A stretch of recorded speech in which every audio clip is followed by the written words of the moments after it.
Are you looking for a versatile meat preparation that you can use in multiple dishes? Well, this is my versatile slow cooker Cubano pork tenderloin. It is delicious, and I've got 4 dishes that you can make with it, and I'll show you one coming up next.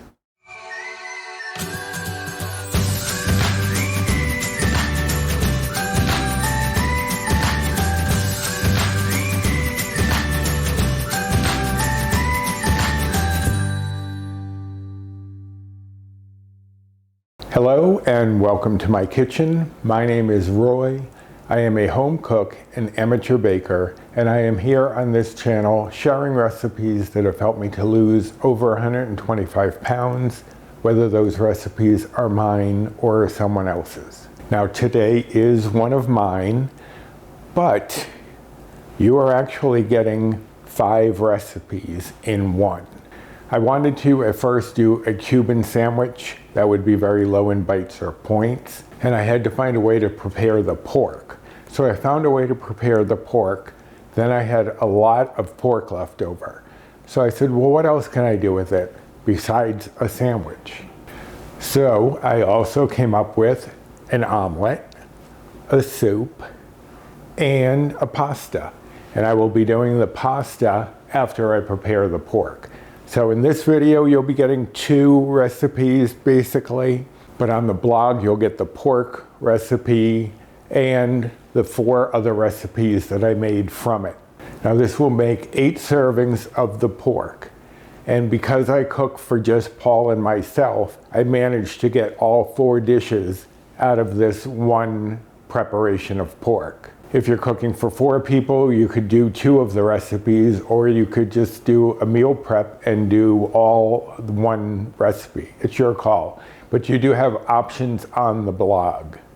So let us go over the ingredients.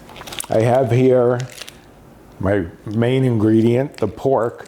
It's a pork loin fillet. Often just regular pork loin is a little bit higher in bites or points, just a little bit.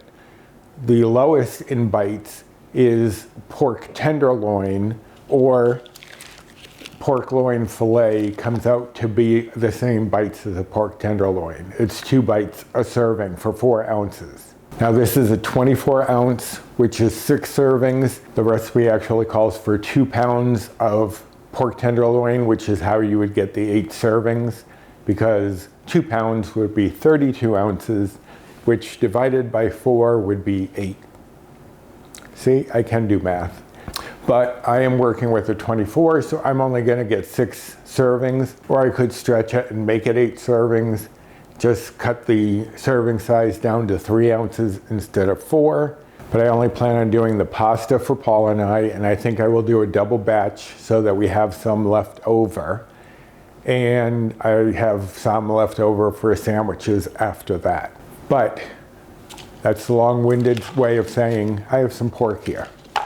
I also have 1 cup of orange juice. This is the Trop 50, which is only 3 bites for this 1 cup. You could use regular orange juice if you wanted. Obviously, that might change the bites or points, but I can't imagine by much because it's spread out over a number of servings. And honestly, this is like the braising liquid, and a few of the recipes that I have listed, like the pasta that I'm doing today, asks you to save the liquid from the braising, from the cooking, for that recipe. But I will show you that once we get to the pasta. I have 1 cup of low sodium chicken broth. I have 1 tablespoon of lime juice. Lime tends to be more what you would go for with a Cuban sandwich type of meat than lemon.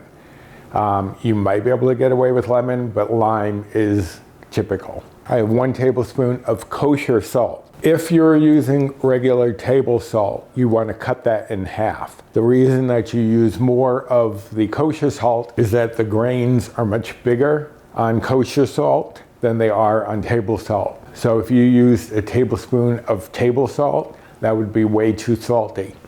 So do a tablespoon of kosher or 1.5 teaspoons of table salt. And Jennifer Lynn, just for you, I have 2 teaspoons of cumin. It's not just for you, that's part of the recipe, but I know you enjoy cumin. 2 teaspoons of dried oregano. I have 2 bay leaves over here. I have a teaspoon of ground black pepper. I have a teaspoon of onion powder, a teaspoon of garlic powder, and a 1/4 teaspoon of red pepper flakes, which are optional. I often don't put it in because Paul does not like spicy foods, but this doesn't really impart that much spiciness. And I did cut it down slightly from the 1/4 teaspoon. So let me move a few things out of my way and I will show you how to prepare the pork.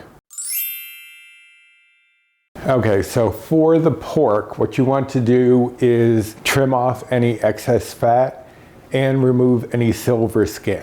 Now you definitely want to remove any silver skin before cooking because unlike other like fats or other things, they don't cook down. What they do is end up getting tough and chewy, which is not appealing at all. So you definitely want to remove that.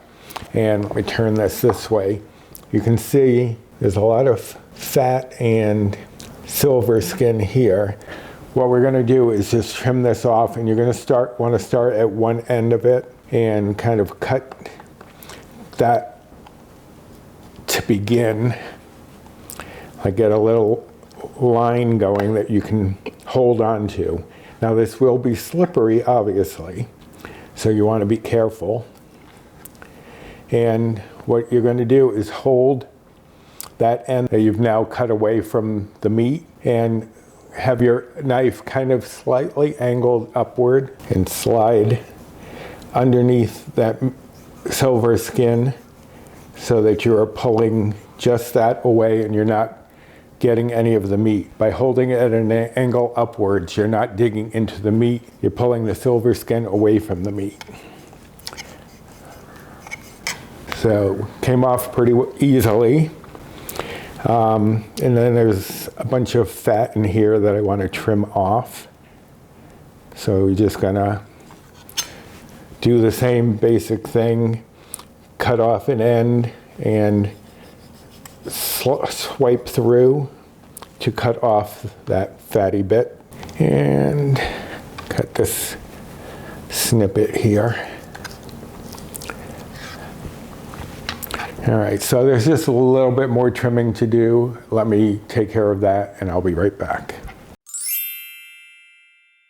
Okay, so our pork is pretty well trimmed up. There are little bits of fat in there, but that's not gonna hurt anything. You just wanna get the majority of it off, and you definitely wanna get off that silver skin. I did find a little bit more silver skin hiding underneath some of the fat, which is sometimes where you will find it if it's not entirely visible. So we're going to set this aside for the moment, and we are going to bring in our spice mixture so that we can stir this all together.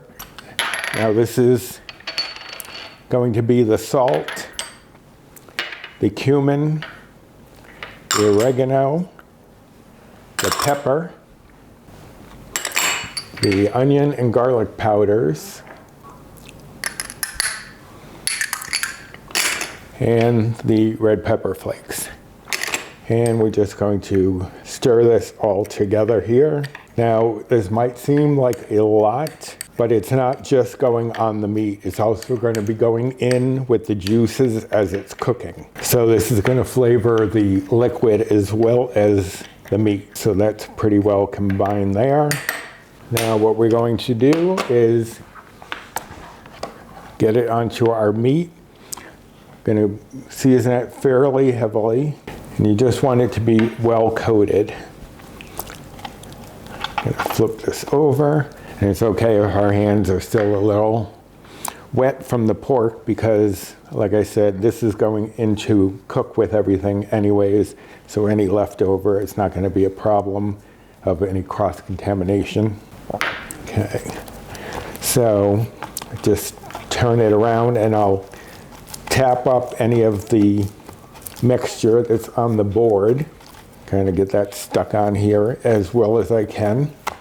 And if there are any spots that look like they need a little enhancement of spice, you can do that now. Definitely has a great scent to it.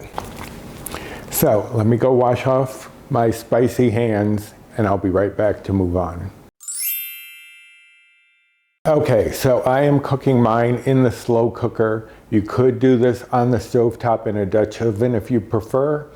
You would just cook it over medium heat for about an hour and a half or so until the pork reached 145 degrees. But I prefer just being able to set it in the slow cooker and forget about it, not have to worry about maintaining it on the stovetop.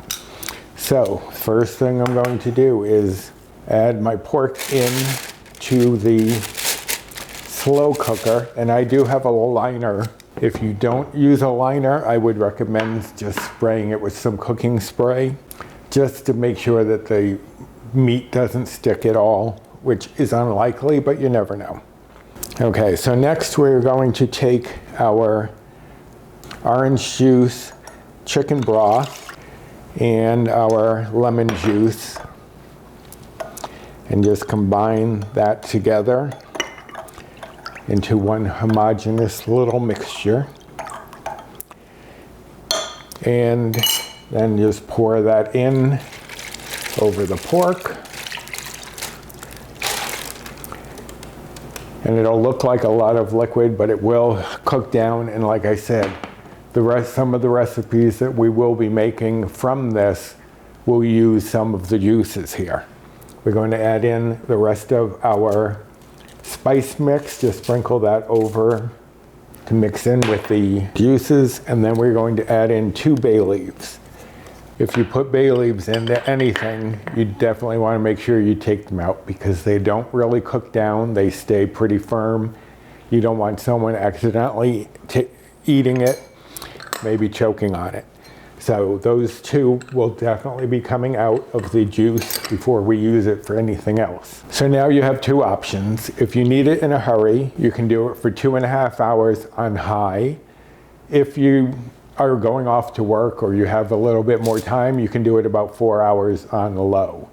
I am doing it on high for 2.5 hours and placing the cover on top.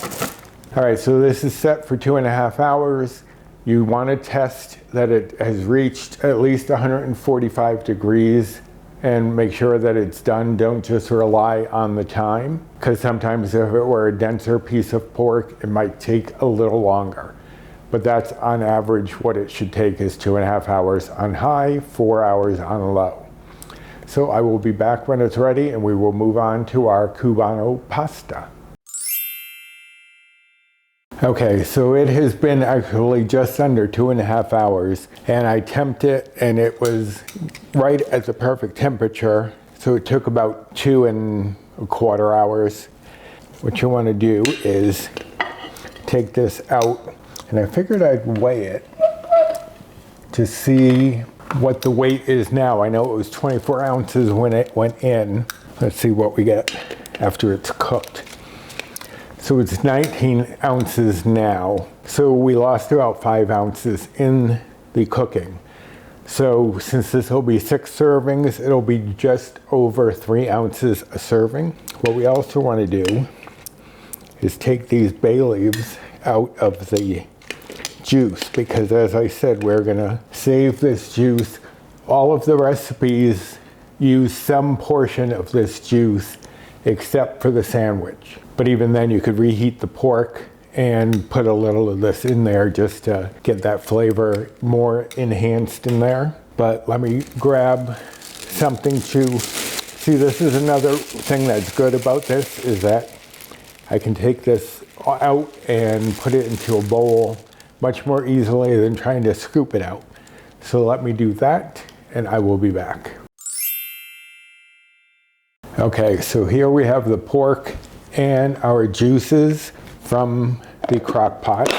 As I said, having that bag in there really helped. I was able to carry it over to the sink and just pour it right in here rather than trying to scoop it out. Now, as I said, I will be making a pasta dish with this very shortly, but I wanted to go over the nutrition facts. So for just this pork per serving, which comes out to typically 3 ounces cooked, it is only 2 bites per serving. So you could make it just like this, serve it with some veggies, serve it with whatever you like. But I am going to prepare one of the dishes that I have on the blog that uses this, and I will give you the nutrition facts for that one as well. But for this, 2 bites, 2 blue points. If you're following calories, this would be 140 calories. And if you're following macros, the fat would be 3.3 grams, the carbs would be 3.1 grams, fiber would be 0.4 grams. That way, I guess you can calculate and get the net carbs. And the protein is 23.4 grams. And that is just for the tenderloin, just as is. But I will be back in a moment to show you how to prepare my Cubano pasta. So as I said, I was going to show you how to do one of the dishes that I came up with to use my Cubano pork tenderloin, and that will be my Cubano pasta. On the blog, the recipe is for 2 servings. I'm going to do 4, just so that way Paul and I have some leftovers. Now I have my water boiling for my pasta, and I'm using the Fiber Gourmet Light Elbows.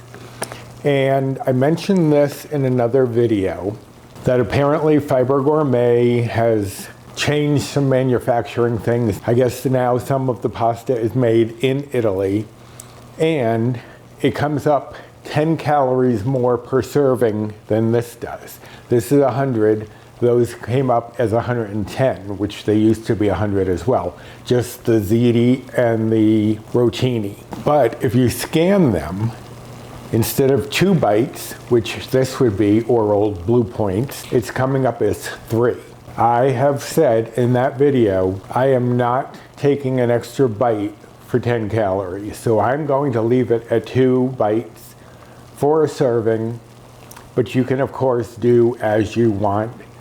I just decided 10 calories, eating up 1 whole bite, no, not gonna happen. So that's if you get the new one. It's in a box instead of like a package like this, I guess.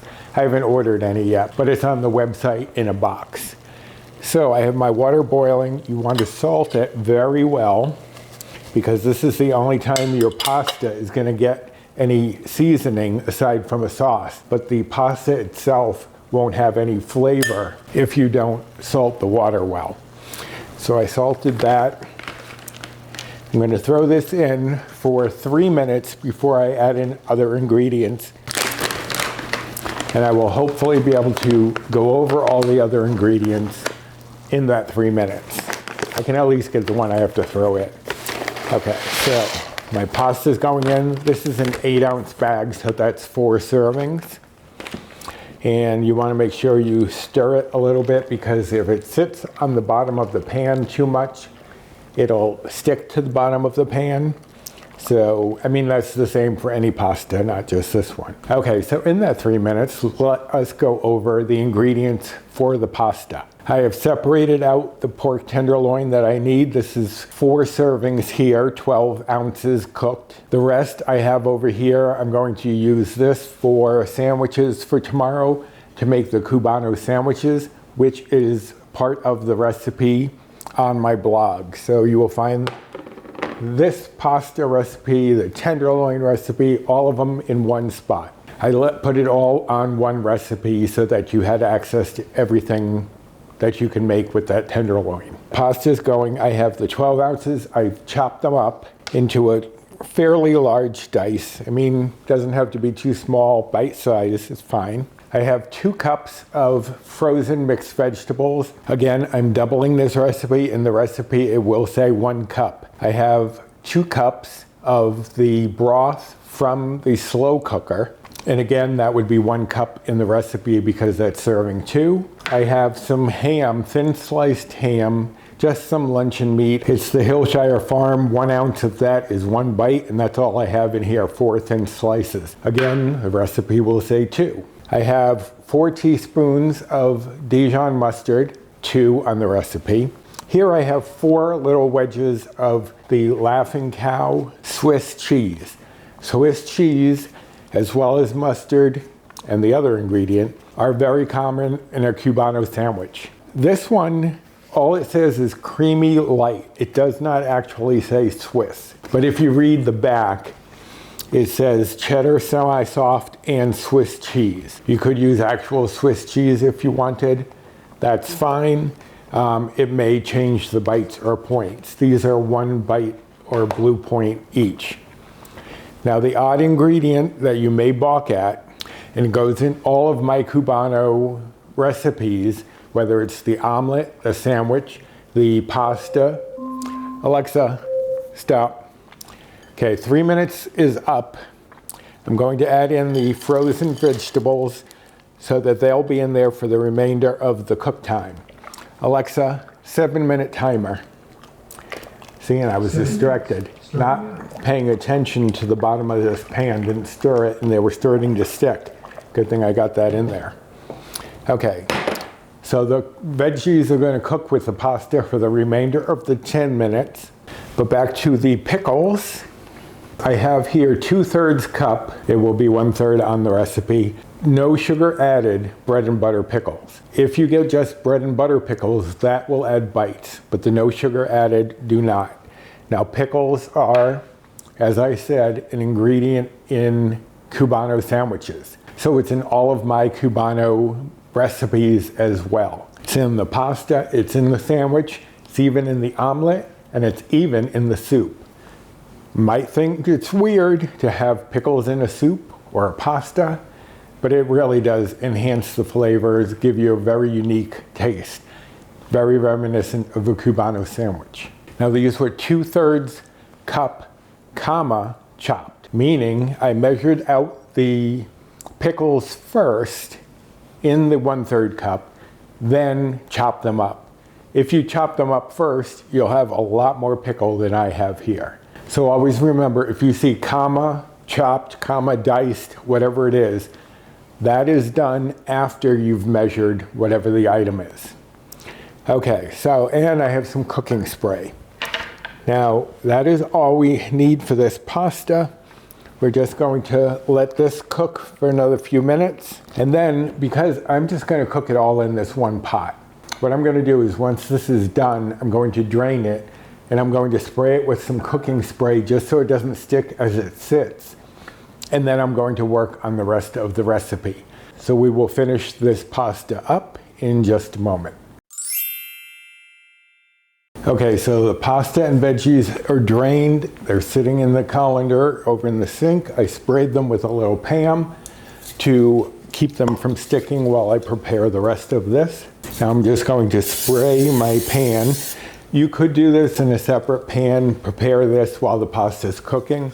I'm just doing it all in one pot just to make it easier, but you could do it, have this cooking while the pasta is cooking. It's your call. But I have this over medium heat. I'm going to add in our pork.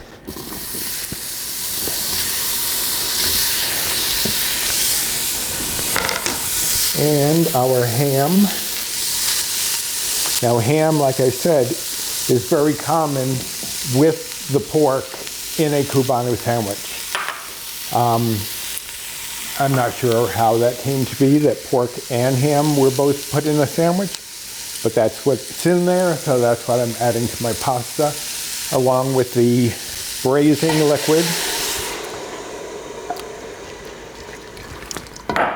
to get that all wet. That's going to be part of our sauce for our pasta. Let me move you out of the way. Then our mustard, again, very standard in a Cubano sandwich. I know these might all seem like strange ingredients, in particular these pickles, which aren't going in just yet. And our cheese. Now you're going to cook this until the cheese has melted and it starts to bubble a little bit. It'll take a few minutes. So I'll be waiting for that to happen and I will be right back when it does.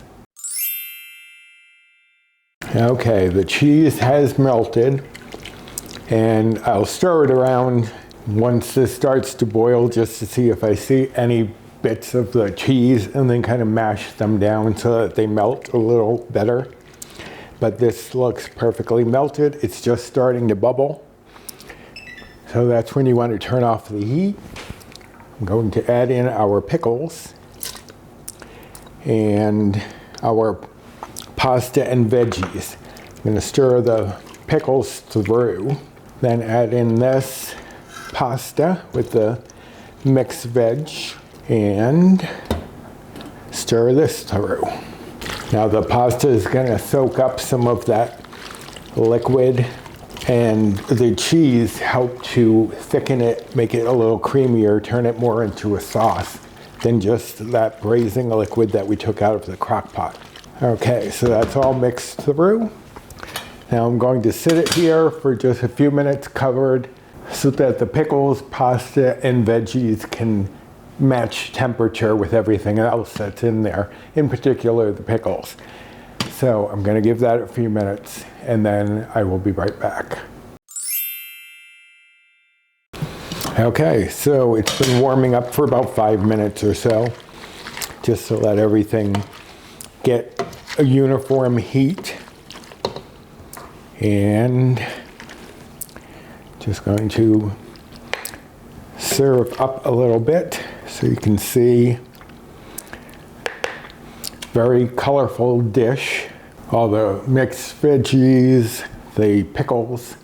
I know it might not be a common ingredient in pasta, but if you've ever had a Cubano sandwich or ever wanted to try it, I think you'll enjoy this one.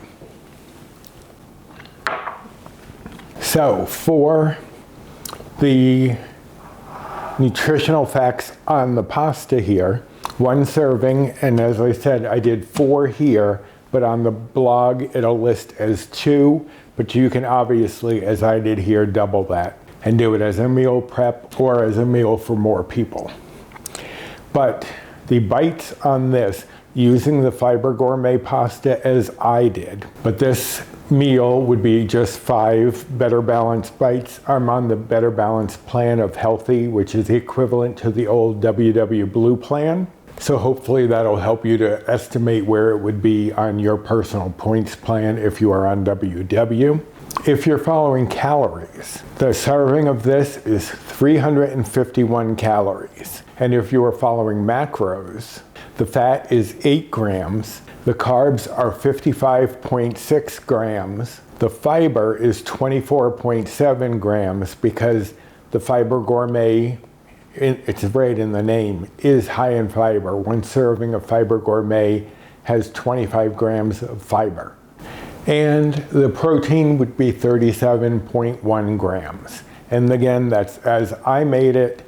If you use a different pasta, if you use different ham, you know, just put everything into the recipe builder as you are doing it.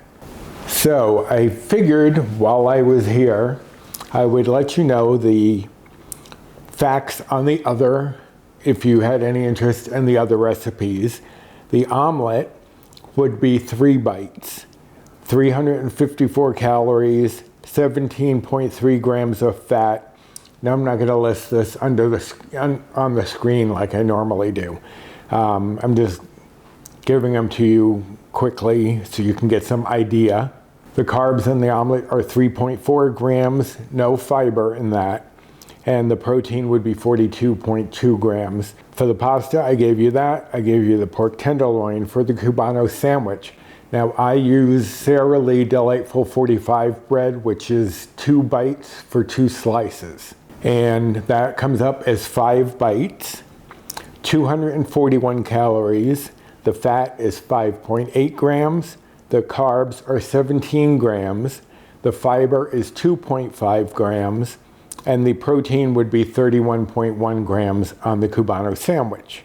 Now last but not least, the Cubano soup, which is very similar to this except without the pasta. I did use Konjac rice on mine, which is 0 bites, but you could use regular rice. You just have to obviously adjust the bites. But with the Konjac noodles, it's 3 bites for the soup, 224 calories.